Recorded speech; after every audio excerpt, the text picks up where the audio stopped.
Hello? Does it sound okay? All right, I think we're about ready to get started. Welcome to the first of a number of webinars we're going to be doing, hopefully to give you some insights on some tips on how you and your family can restore your health, take care of yourself. This is a self-care approach to healthcare, and I think I have some really good information to share that you'll be able to use right away. And again, this is more for an educational purpose. You should check with your healthcare provider if you're interested in pursuing some of these things that I'm going to bring up. So without further ado, let's jump on in and talk about our first topic.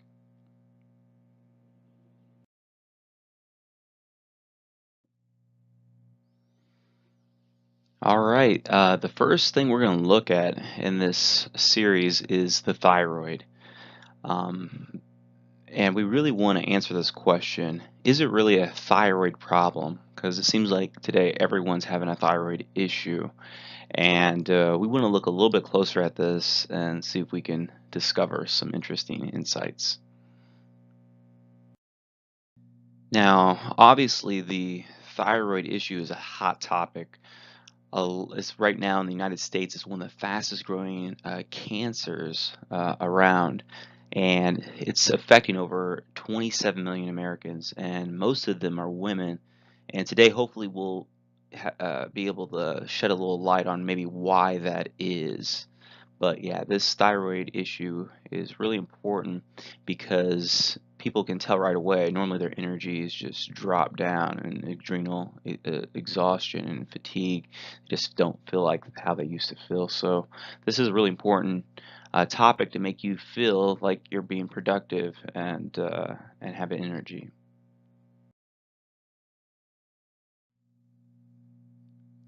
The thyroid is basically like our spark plug for energy production.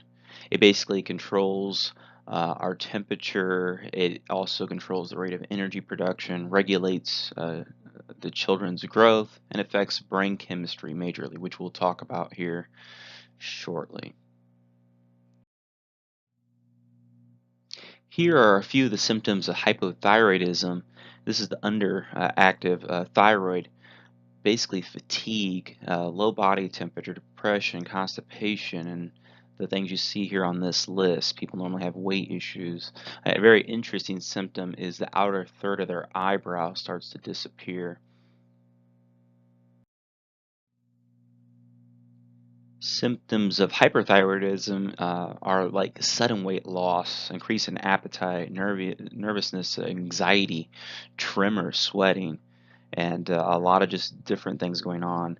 And large goiter and the swellingness around the neck. Eyes sometimes seem like they're bulging, skin thinning, and again, brittle hair. And these are just some of the symptoms of hyperthyroidism where you have an overactive thyroid. Some basic anatomy physiology of the thyroid, just so we have an understanding of what we're actually talking about. It's located kind of right below what we kind of call the Adam's apple area. It's kind of a little bit lower on the neck. And it looks kind of like a butterfly. And in the Greek word for it, it literally means shield, kind of a protection. And this is the largest of the endocrine organs, weighing about 10 to 15 grams, which is about equivalent of about 6 pennies.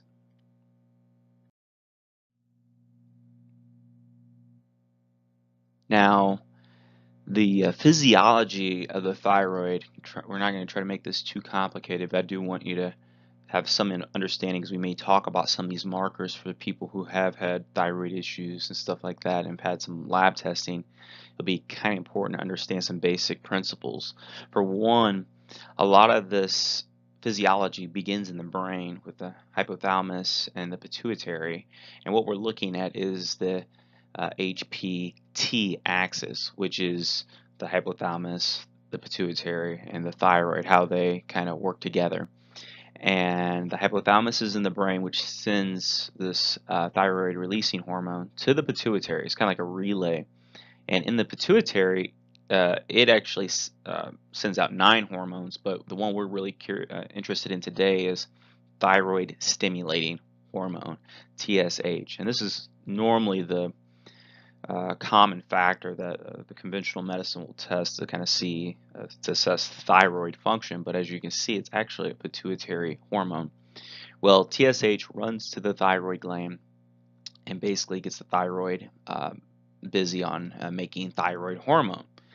And one key enzyme in doing this is thyroid peroxidase, which will help uh, bind. First of all, make iodine and help with the process of binding it to the amino acid tyrosine.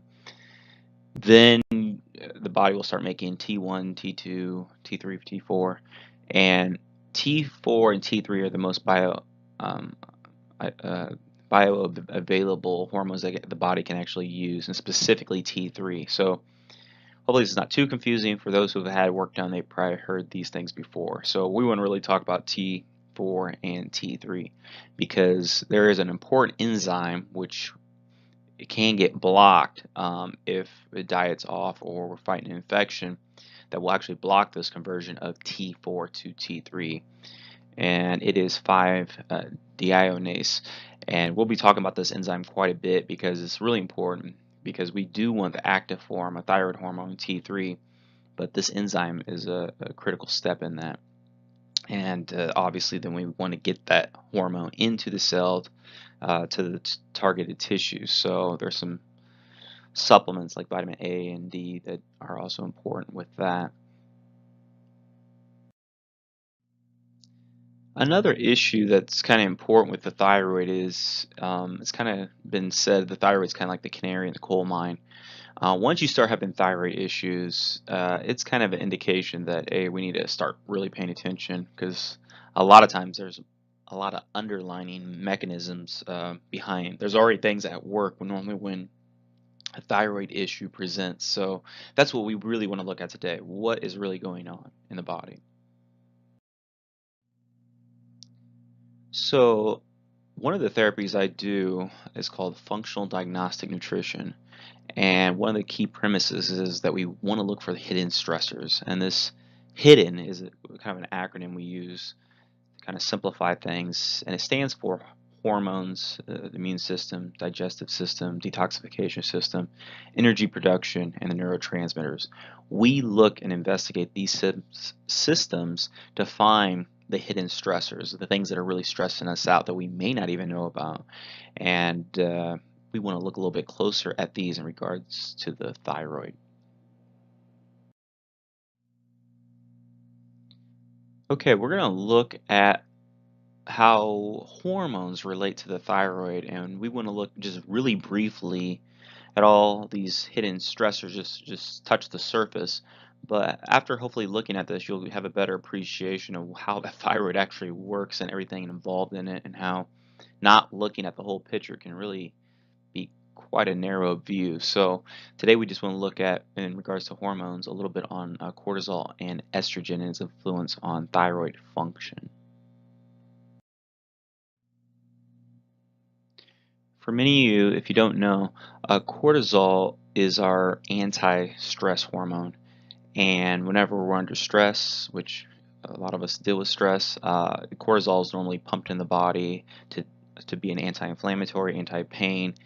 And actually, it's a good thing it does respond, because if it didn't, then we'd be in a lot of inflammation, things like that. But the problem is if we produce too much of it, it has a lot of negative side effects. So these steroidal hormone balance, especially cortisol versus DHEA, which is our more anabolic side, where cortisol is more the catabolic hormone, we want to make sure things are in balance, because if cortisol gets too high in the ratios, it can block that T4 to T3 conversion we just got in talking about. That is the active form of thyroid hormone. And right away, what you sense is a fatigue right when that cortisol level goes up. I should also mention that cortisol can actually inhibit secretory IgA, which is um, basically a major part of our immune system that regulates what goes in and out of the gut. And for anyone trying to lose weight, cortisol is a major issue because when cortisol levels go up, we start putting on belly fat, or fat right around the belly area. So that's a kind of a red flag that your stress levels or cortisol levels may be too high.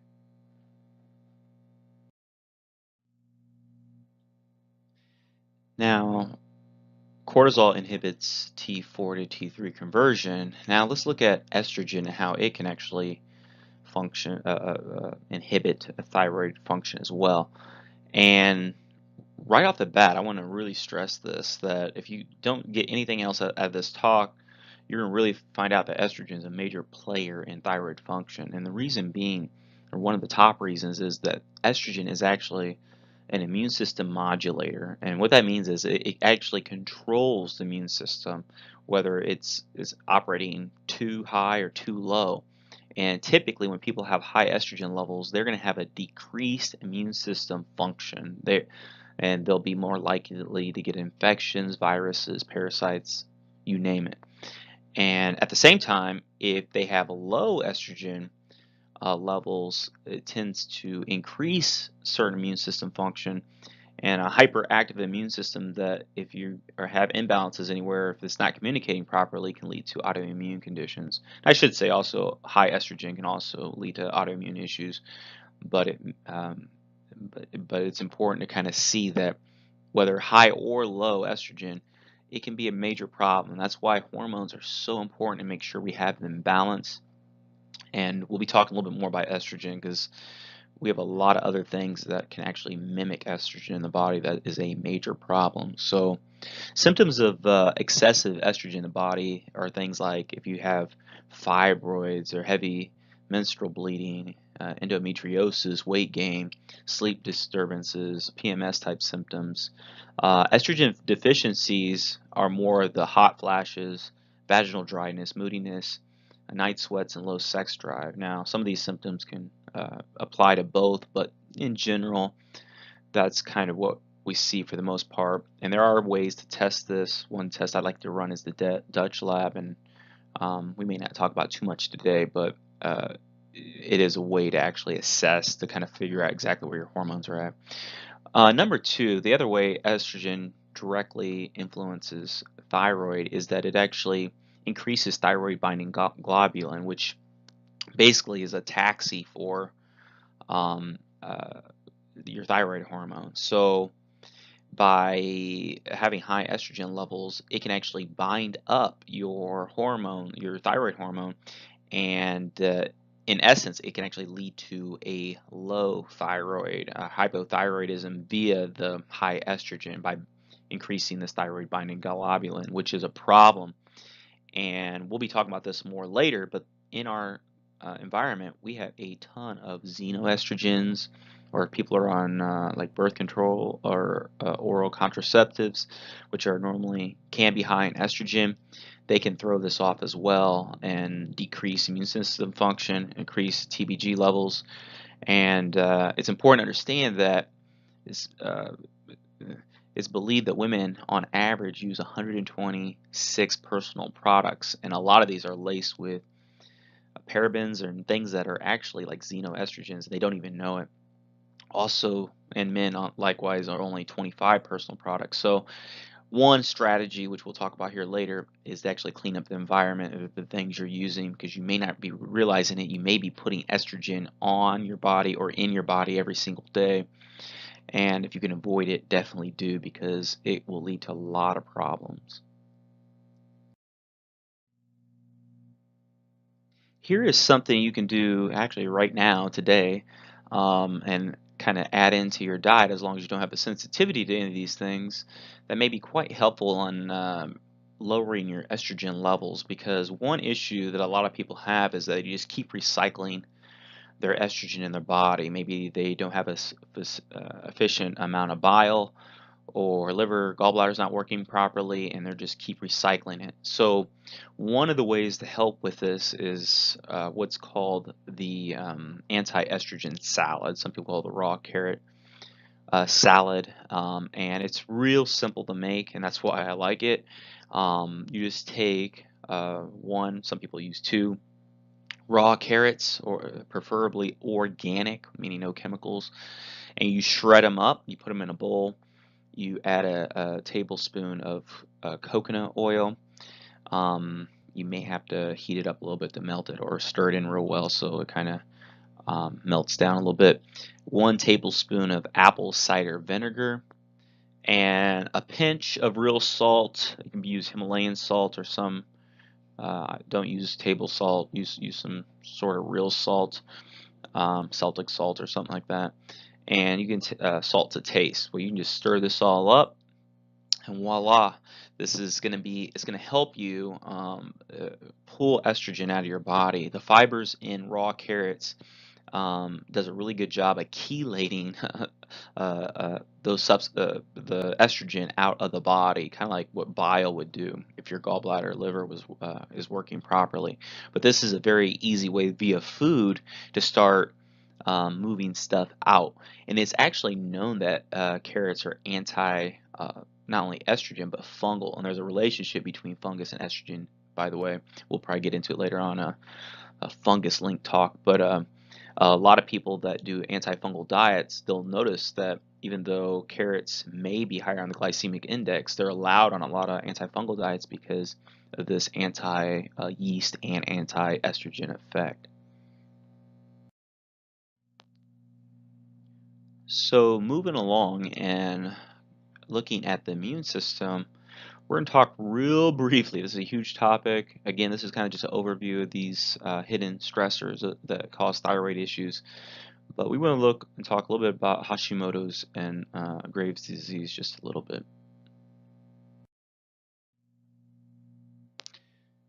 Okay, immune system function. According to the American Autoimmune Related Disease Association, approximately about 50 million Americans, which is about 20% of the population, or 1 in 5 people, suffer from an autoimmune disease or diseases.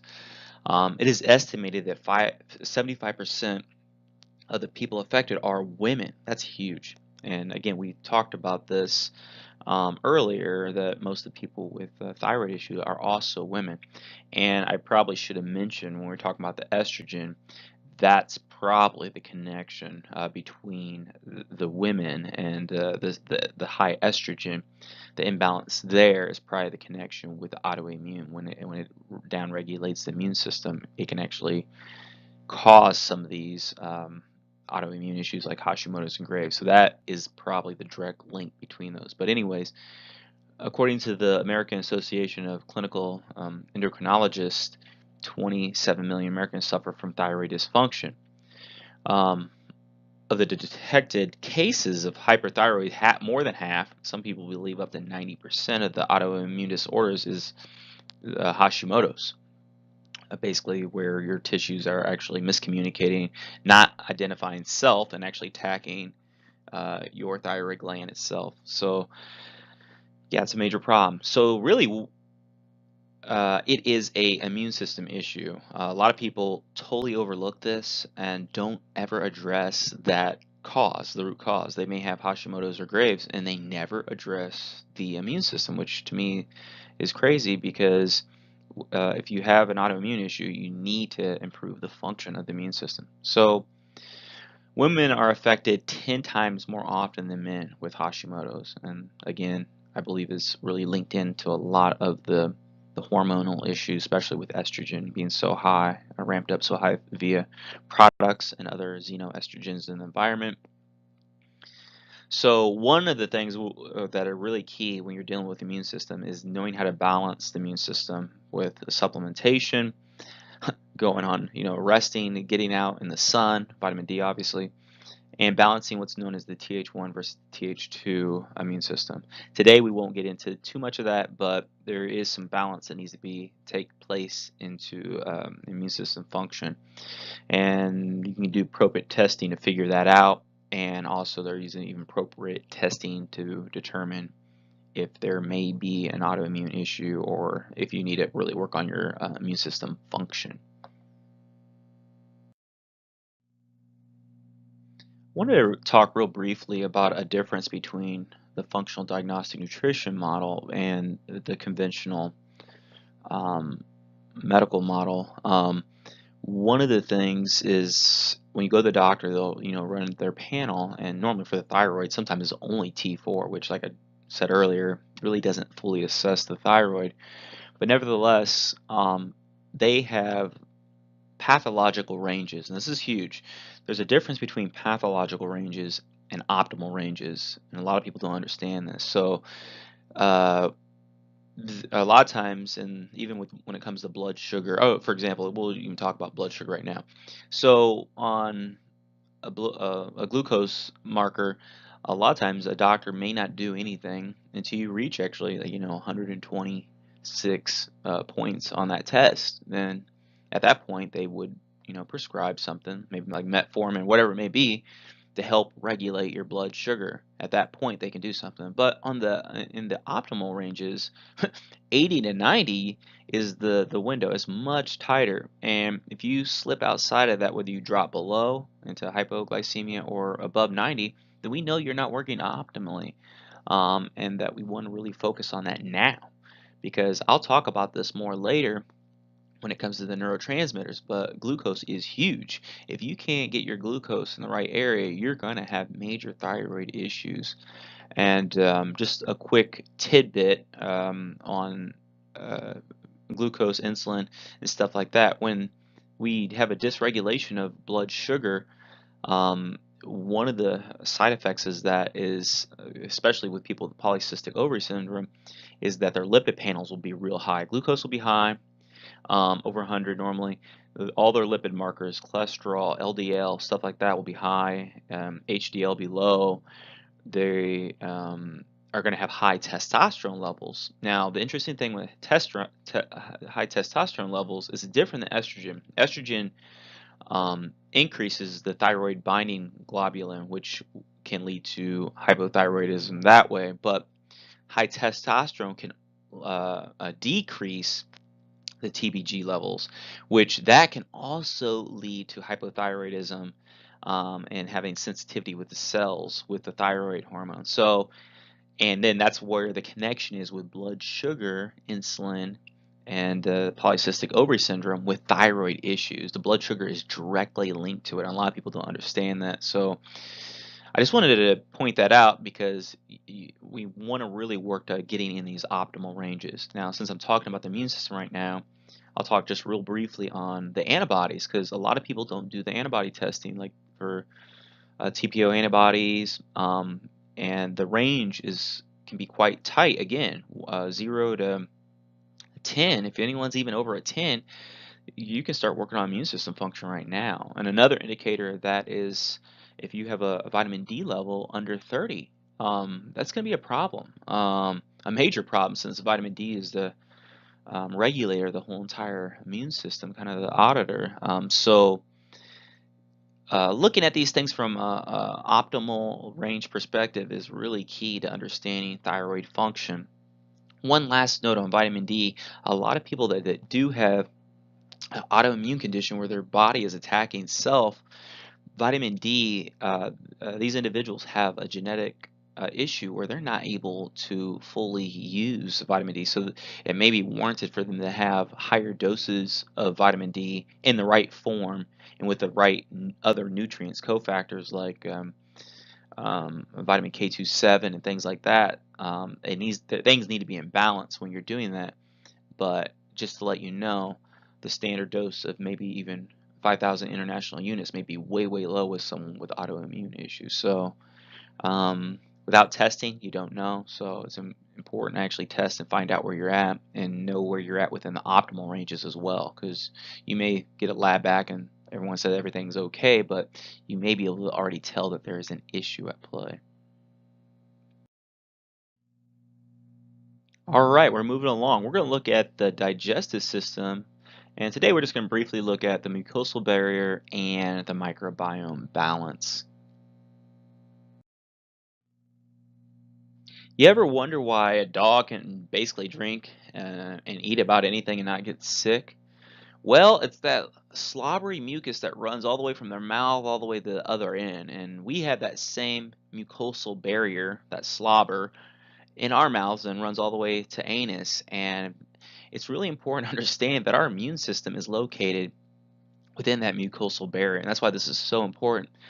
Actually, 60% of it is located in our gut, and gut health is huge because, as we got into talking about earlier, the hormones like estrogen can affect your immune system function. It can make it go crazy, hyper, or inhibit it low.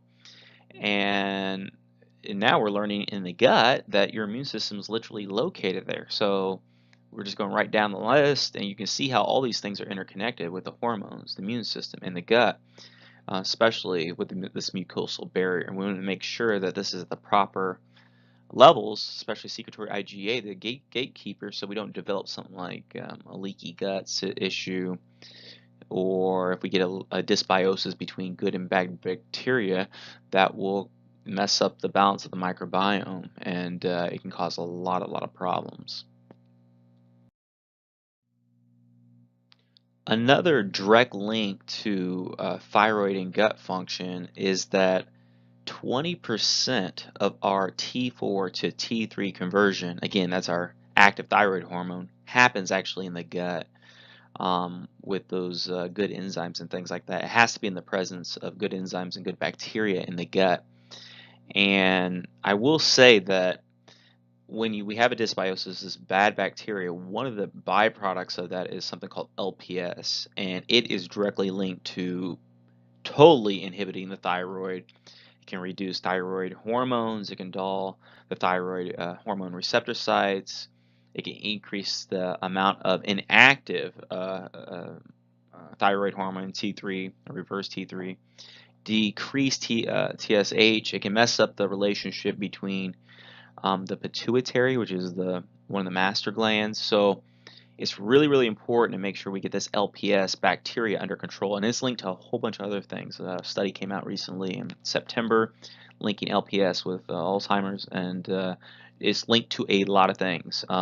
So this bad bacteria needs to be put in check, and it can lead to a leaky gut. It can lead to food sensitivities and autoimmune conditions. So this is a huge connection between thyroid and gut, that 20%, which is a huge, I mean, if you think of percentage wise, I mean, if this wasn't on board, you'd already be at 80% thyroid function. And in the terms of physiology, even a 10% reduction is an enormous amount of a drop in energy. So this is an area we definitely want to focus on and try to get function restored in the gut. Moving along, we want to look at detoxification and talk a little bit about the liver and the gallbladder. The liver is an absolutely amazing organ. It's our largest internal organ. It's a solid organ, and it does a ton of functions. Obviously, it's our main detox organ. That's what we're going to talk about right now.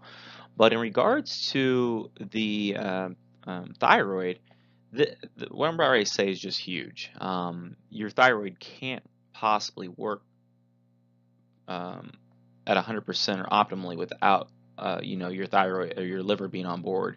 60% of that T4 to T3 conversion actually happens in the liver. So I mean, it is absolutely essential that we look at the liver health, because I should say the gallbladder is included in that as well. But we have to have these organs on board, because they're the what actually eliminates the, maybe if we have excess estrogen or drugs or environmental toxins, it's the liver that deals with all that stuff. It helps with the conversion of T4 to T3. It does all these different things that we really have to address liver function in order to have thyroid health. And this goes back to that question: is it really a thyroid issue? You get a test back and your thyroid markers are off. We have to really kind of think about all these other factors and consider liver health. Okay, we're going to talk a little bit about the gallbladder as well. Now, this is probably one of the most underestimated little guys of the whole entire body, and it's one of the fifth most prevalent causes of hospitalization in the U.S.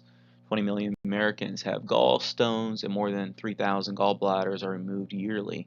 But this is an incredibly important little structure that sits beneath the liver, and it basically concentrates the bile that the liver makes. And bile has basically three main functions in the body. It breaks down fats, it detoxifies chemicals and toxins, and facilitates the absorption of cholesterol. So when it comes to hormones, cholesterol is huge, and every cell of our body is aligned with cholesterol. Without cholesterol, you can't make any of your steroidal hormones because you need cholesterol and the B vitamins, specifically B5, to make LDL and down the list of pregnenolone, cortisol, DHEA, and stuff like that. So it's really important that we have enough bile in our body to break down our fat-soluble vitamins and things like that, use cholesterol, and to detoxify, we need that bile. So here are some symptoms that maybe your gallbladder is off, and it's called kind of the B symptoms. If you're belching, burping, bloating, and just maybe pain under that right rib cage or the right shoulder, nauseous, itchy eyes, snoring, constipation. And that's a big one too, because one of the main causes of gallbladder is believed to be estrogen dominance. Here we go back to estrogen. And one of the main symptoms of estrogen dominance is constipation. And when you see the connection between all these things, it kind of makes sense, because if estrogen slows down and maybe causes different gallbladder issues, maybe even gallstones, it kind of contributes to that, it just slows things down. Bile is a natural laxative or lubricant. So if that's not up to par, you're going to be constipated. You're not going to be able to move things through. So that is a huge link. Another thing I should mention that it's the bile that actually helps break down all your fat-soluble vitamins like A, D, and E, and K. And these are extremely important. Like we already mentioned, vitamin D in the immune system, vitamin A in the skin. If you're trying to have better skin and you don't have your gallbladder, liver working better, you might as well forget it. Vitamin E helps with the retina and pituitary, and huge with the hormones. Especially even has some progesterone in it to help level out estrogen dominance. And vitamin K is a huge topic, not only with osteoporosis, but cardiovascular disease and diabetes and cancer as well. So here's just a few tidbits on the gallbladder, but we really want to again help the liver gallbladder do its job so we can utilize the thyroid hormone, convert the T4 into the active form of T3.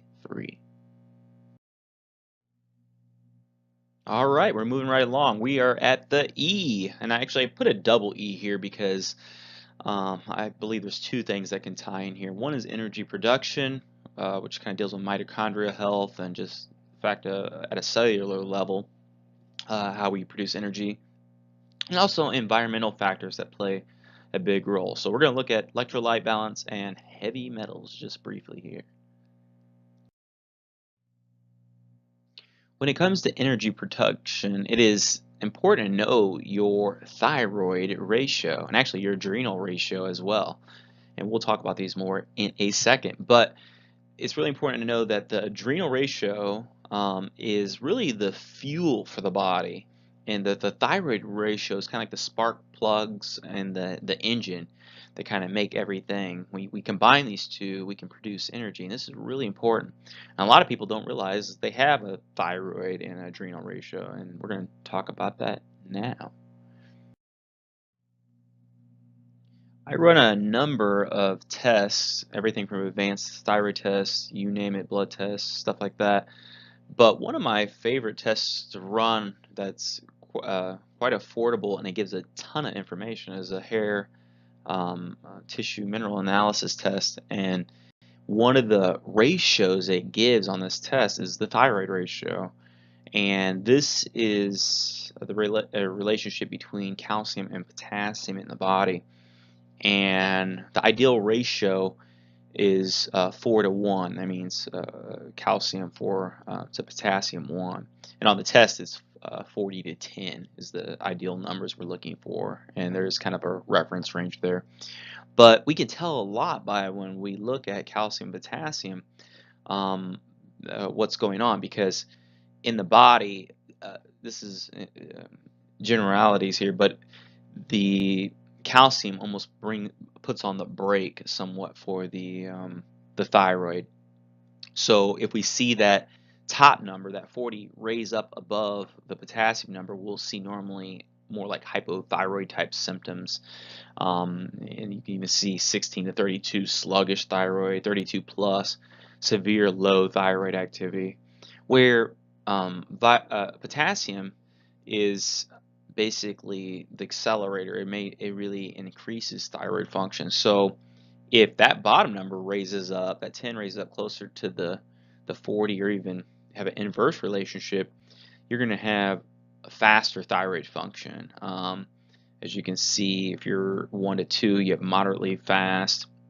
And you can have loss of energy too, 25 to 50% loss of energy, which is huge.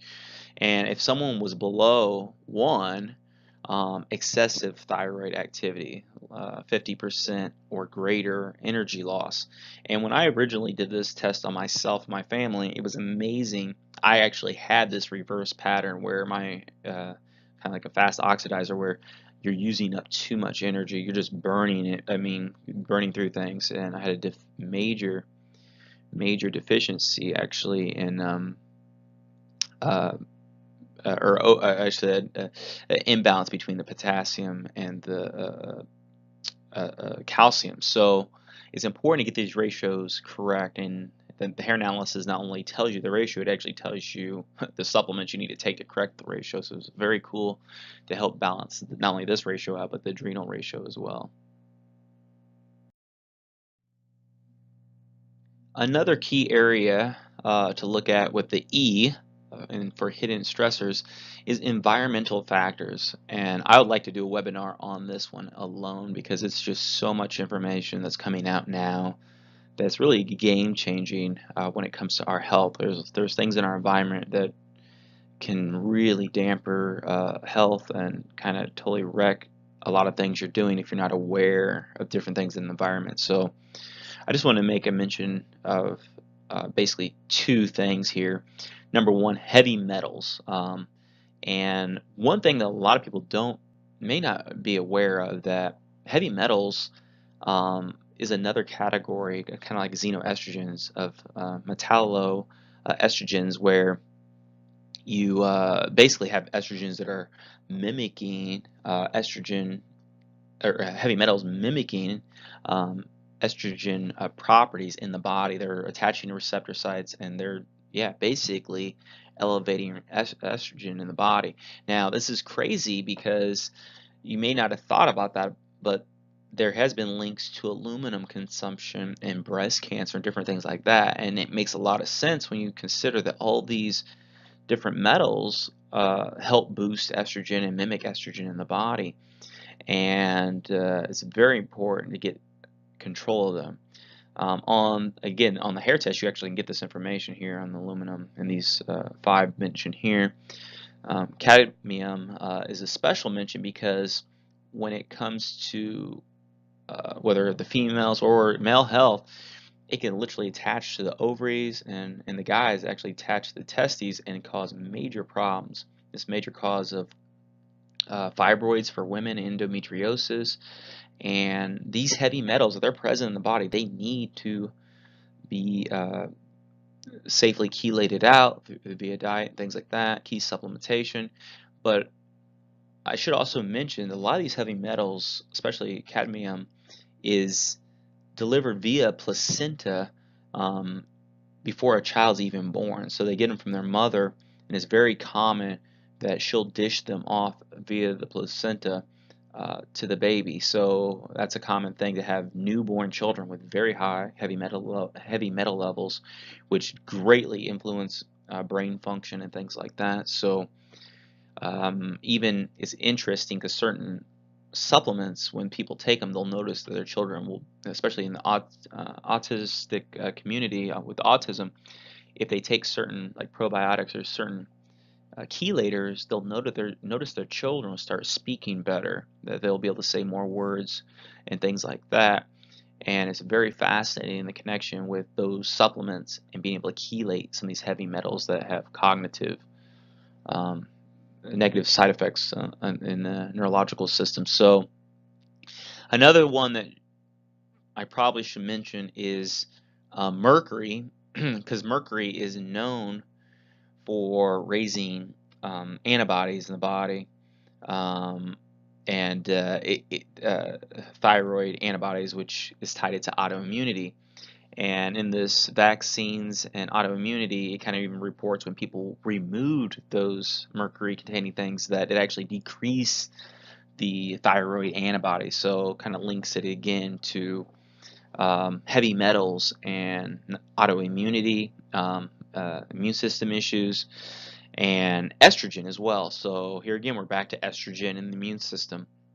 And we have so many other things in the environment that I think I'm going to do a webinar just on that, because it's just crazy, and it goes way beyond even pesticides and things like that. There's just a lot of other things in the environment that totally can block many things and really mess up our hormones, and obviously mess up the thyroid as well. Last but not least, we want to look at the neurotransmitters, so these hidden stressors that are causing issues, underlying causes. And then we want to look at dopamine, or actually serotonin, dopamine, blood sugar, and low stomach acid.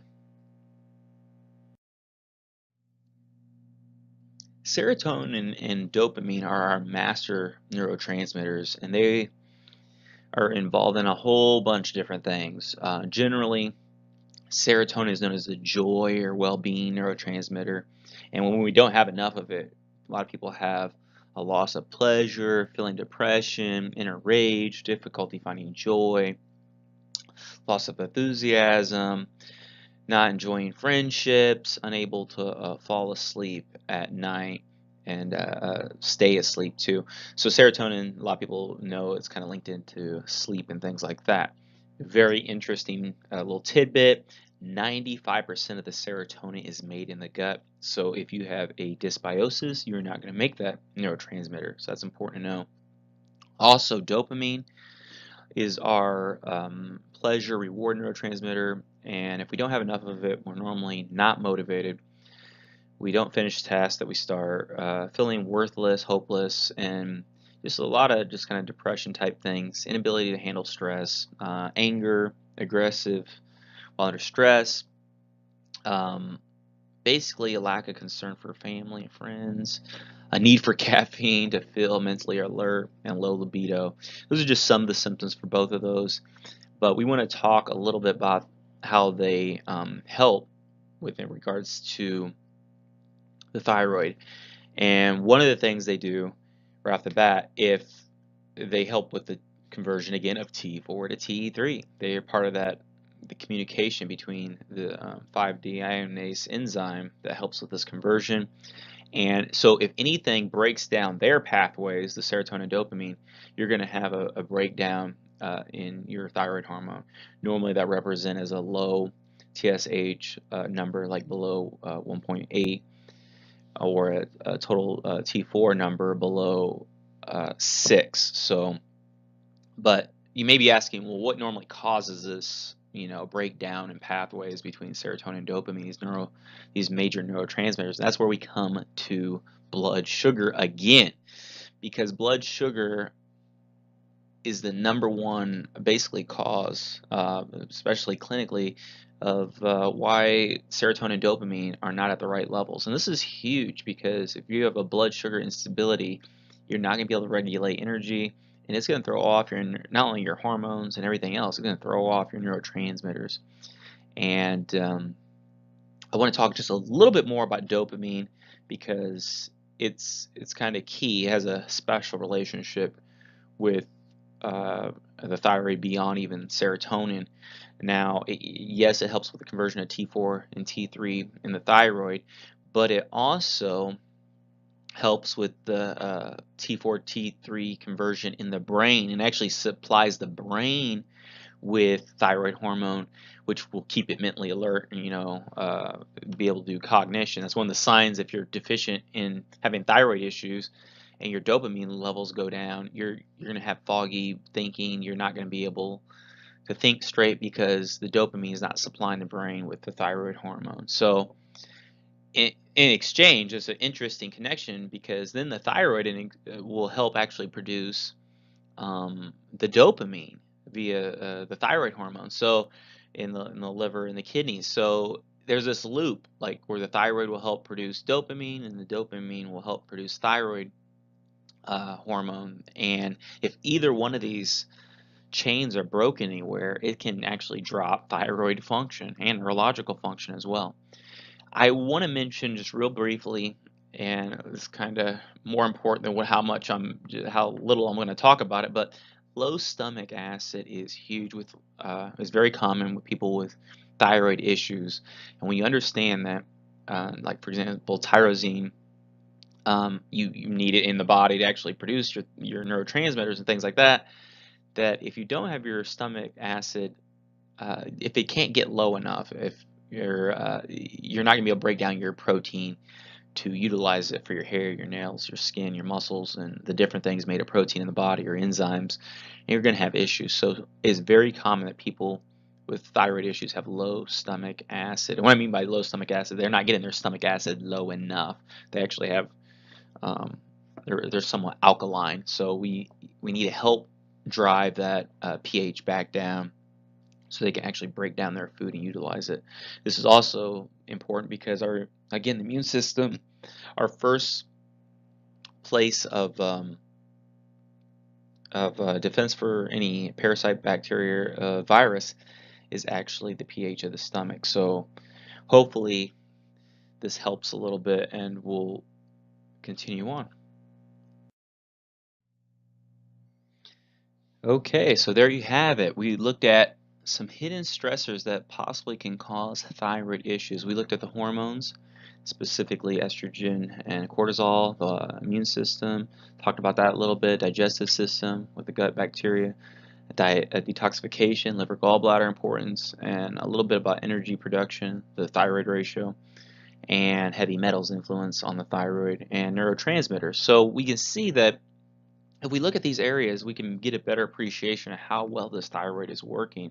Again, we mentioned that with the liver and the gut bacteria alone, we have 80% of the T4 to T3 conversion happening in those two organs. So you see if the gut and the liver is not on board, you're not going to have functional thyroid activity.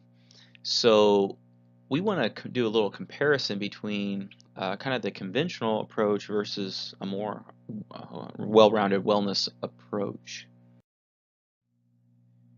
Now, when it comes to the conventional treatment, and if we think of a problem as a dragon here, and we're trying to, come at it with different weapons, different swords here, there's only really three major options we have here. We can use different drugs, radiation and surgery in extreme cases, and although this is for acute care, obviously surgery is, you know, definitely can be important if there's a life-threatening situation.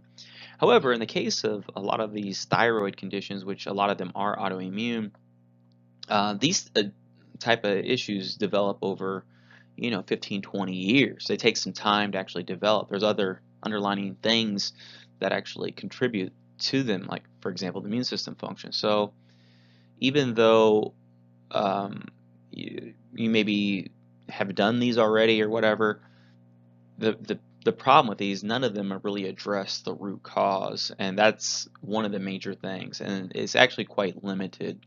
And even if someone did need radiation for like hyperthyroidism or something like that, a lot of times they would then have to be on some sort of hypo thyroid medication, like again, Synthroid again, possibly for the rest of their life. And it's just an interesting little tidbit. Synthroid is like the #1 prescribed medication in the U.S. with over 21.5 million prescriptions each month. If you do a little bit of math, that's about $8 billion a year off that one drug. So, but anyways, my question is there an alternative?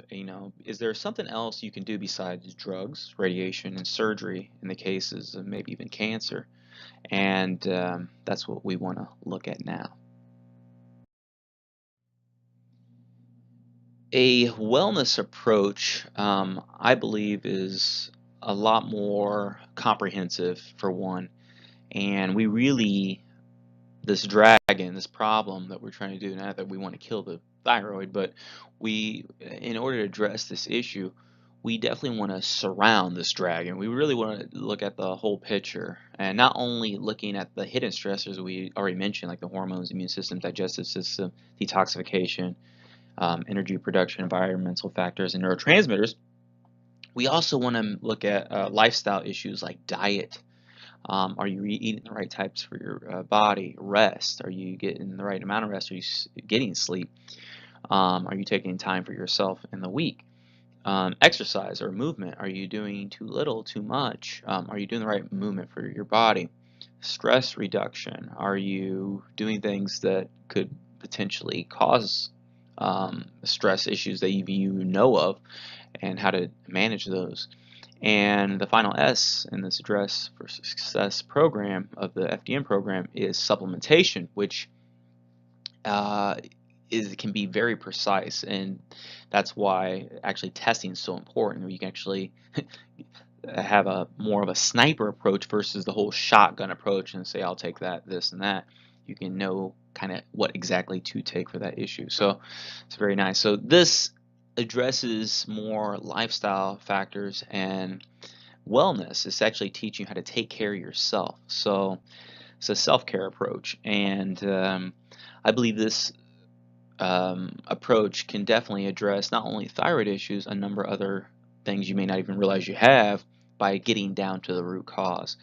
And I want to talk about 3 options that you may, if you're experiencing thyroid issues, that may be of benefit to you. I have come up with the Heal Thy Thyroid or Healthy Thyroid kind of plan for people depending on where they're at in their journey of health. Kind of basically 3 different options, and I'll start with C and work kind of backwards a little bit here. But if you suspect that you had some of the symptoms we talked about earlier, like for example, just low fatigue, maybe your hair is thinning and things like that, which is directly tied into the thyroid, and just some of the symptoms that are mentioned there. What you could do, a very simple thing, is actually do the hair analysis, which not only will test that thyroid ratio we were talking about earlier and give you an idea where you're at. One cool thing about testing via this way is it normally shows up like it's an issue in the hair test before it will show up on the blood work. So even for me, for a lot of my clients I work with, it's very helpful. Another thing that's in that tissue mineral analysis is it tells us where if there's possible presence of 5 key heavy metals, toxic heavy metals that we want to maybe remove and help balance out the hormones and things like that. So also it tells us 16 key electrolyte minerals and where they're at on the scale, and also 6 key mineral ratios, and one of those is the thyroid ratio, which we've already talked about, also the adrenal ratio, blood sugar ratio, and there's some other ones. It also tells us our metabolic type, which is really cool because it tells us the rate we oxidize fuel, whether we're a fast, mix, or slow, and it can kind of give us a hint on what type of foods we should be eating. One of the coolest parts of this hair analysis is that it actually gives us the specific sniper approach supplement recommendations. So it gives very detailed recommendations of how you should take your supplements and things like that. It can be extremely helpful when kind of creating a program and things like that. It comes in like a little package. And with this option, if someone wanted to go forward and get this test and learn more, it also will include a 30-minute consultation with me, which I'll point out some of the highlights of this test and be able to kind of give a little game plan for the next few months as you're trying to actually improve your health, and maybe even multiple areas. Maybe something else will show up on the test that's not even thyroid related, but it will give us an idea where you're at and kind of pursue things from there. That is option C.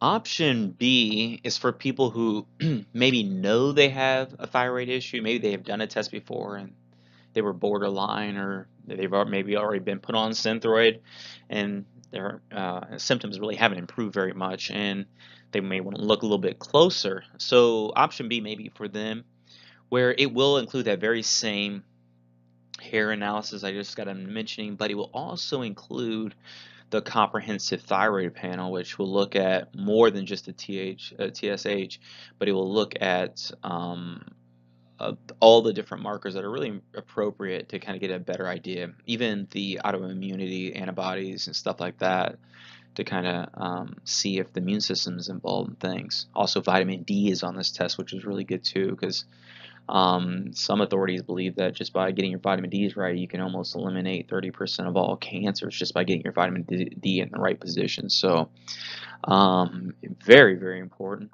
And so we use both of these to actually help create like a 3-month program. So this will include 3 months of coaching with me to kind of help fine tune, figure out exactly what supplements, and go from there using these two tests. So that is option B.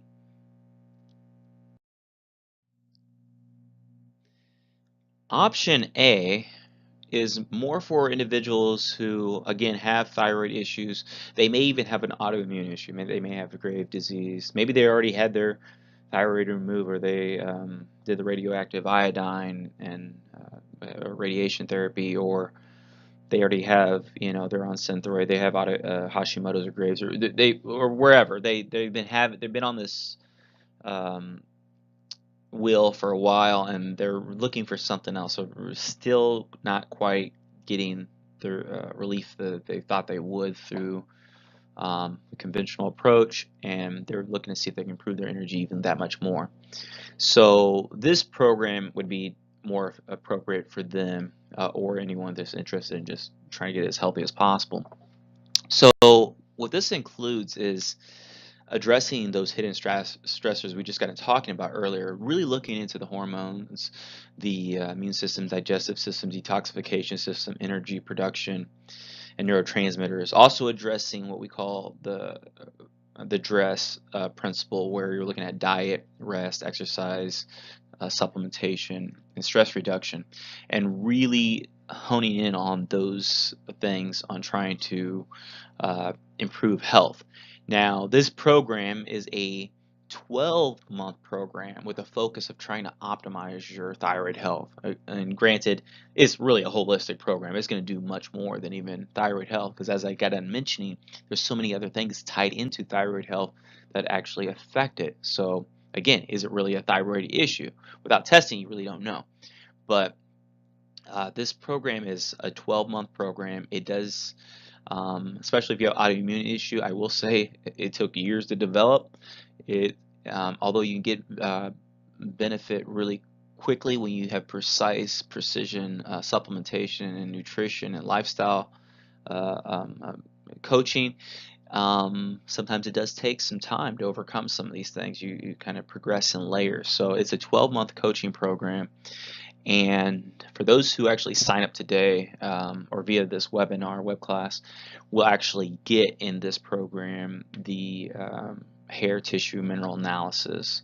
And normally in this program, the labs are separate. There's something you will have to pay for. But in this particular one, if people sign up via this webinar, they will actually get this hair analysis that I've been mentioning earlier for free. It'll be part of the program, and it'll give us so we can jump right in. Also, there's a number of questionnaires you'll obviously have to figure out before we get started, but this is option A for those who are wanting to pursue that. Well, we are at the end, my friends, and I just wanted to thank you for listening in. This was a lot of information, so if you need to go back and listen to it again and just get a little tidbits, or if you need more information, check out the links below. I think I have a 41-page paper that kind of talks about the FDN program a little bit more. But thank you for taking interest in your health, and until next time, shalom.